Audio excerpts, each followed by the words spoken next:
What's going on, everybody? This is JL103 here. Gonna talk some little NFL draft action going on. First off, talk about the Niners, what they got, what I whiffed on, because I'll admit I whiffed on Vance McDonald pretty hard. Answer Wadowski's question because I know he kind of got confused when I put two people there, but I was really meaning one. First off, talk about the Niners draft.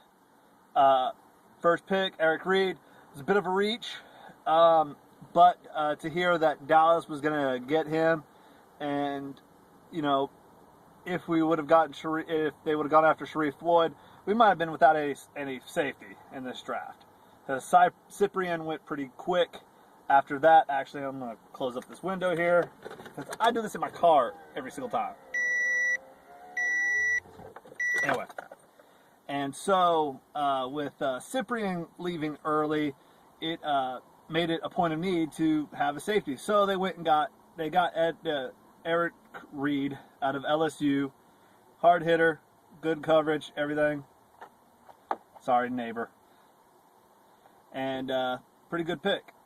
Second pick got Tank Carradine, and when you got a guy whose nickname is Tank Moose Mongo, something in that nature, this guy's A, big, and B, strong. And to have a guy by the nickname of Tank in the second round, who he was projected to be a first-round draft pick before his knee injury, which, yeah, but he was there for depth. This was a depth draft. Everything that was going on, it was depth. A, B, and C depth. This was what Mayock called an ugly draft. When you only have two skilled players go in the first round, it's a big, ugly draft. It was devoid of skilled talent. And those skilled players might not be any good. They might bust out easily. I mean, Trayvon Austin's fast, and that's about it. He didn't show a lot of shiftiness. He didn't show a lot of separation from press coverage. His route running, it was decent. But he was really just, he was the West Virginia product of getting him in space. And in the NFL, space turns into a premium. And then Cordell Patterson, who I love to death because he played for Tennessee, didn't know how to run routes. Pretty much made it up as he went last year. A lot of people don't realize that. He made up stuff on the way. Tyler Bray, and everyone bashed him for about that. There was a lot to bash about him. The one thing was, he didn't know where the heck half people were throwing to. Because they just were doing it. Just doing it. So that happened. Second round also, we traded up to get Vance McDonald, who I completely whiffed on. I whiffed horribly on my tight end video. I'm sorry. I didn't know this guy. I saw him at Walter Football. He was like the 7th best tight end. And I was like, man, I'm going to avoid this guy. And, hopefully I will be right. And, he'll go in the third round. Oops. Now looking at the film, this dude's a beast. Lined up inside, outside, line. He didn't care. They just tried to line him up everywhere. I saw him. He was the second option on a triple option. I mean, this dude did everything for Rice. So great pickup. The fourth round. That's where the Niners really started pulling away in this draft when they went and got Quinton Patton, who a lot of people have been talking about his Texas A&M game. He went off on them. Off on an SEC now defense. Now, granted, the first year in the SEC, but, heck, they played big boy defense last year. 24 receptions, 4 touchdowns. That's insane. When you're playing for Louisiana Tech and you're doing this against the big schools. That was insane. And then they went and got Marcus Lattimore, who we don't need him. We don't need him next year. He won't be needed. He'll be needed in a couple of years, and that's when we need him. It'll be a perfect pickup. Then we went and got Dial out of Alabama, who's a step-in second teamer for McDonald. If McDonald starts slowing down and getting tired, we put him in because he's the same exact player. It is getting hot in here. I'm sorry.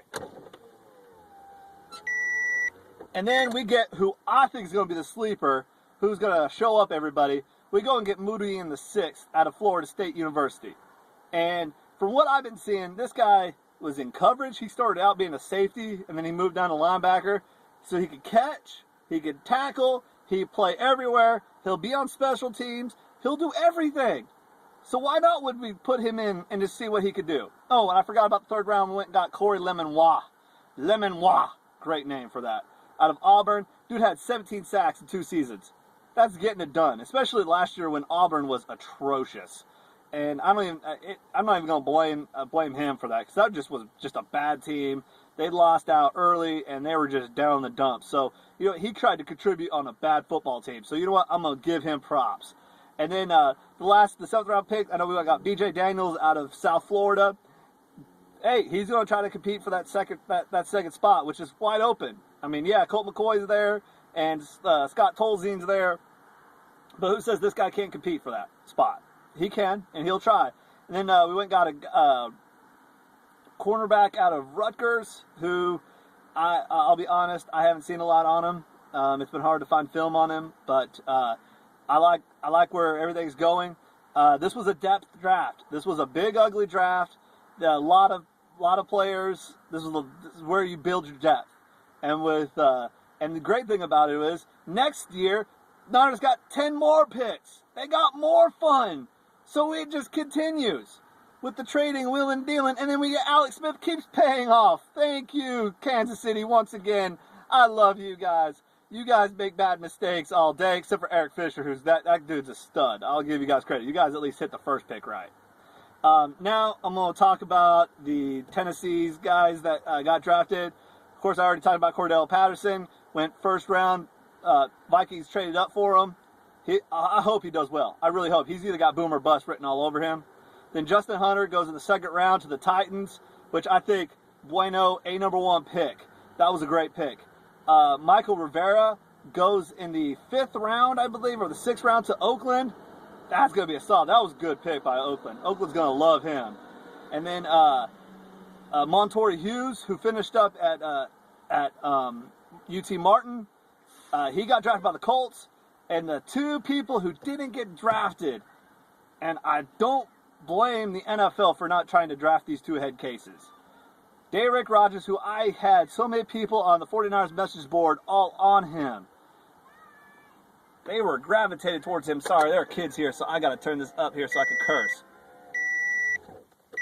But why in God's name would you want that knucklehead on a football team? That dude is bad news written all over him. And there were people all over his nuts.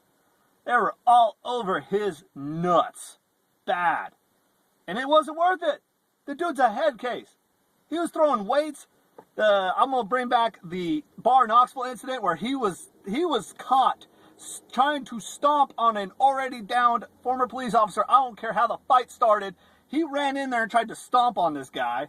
Throws weights at Charlie Badgett. Runs him out of town. Then blows up on Derek Dooley after John Gruden sits him down and goes, hey, look, calm down and you'll be picked in the 1st round. And he still acts like a dang idiot.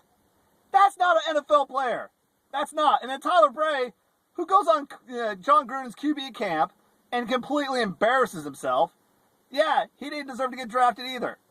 So, anyway, I'm going to get off here, stop yelling, get inside because it's hotter than Hades out here. This is JL103 signing out. I enjoy yelling at these cameras. So, this is JL103. Peace.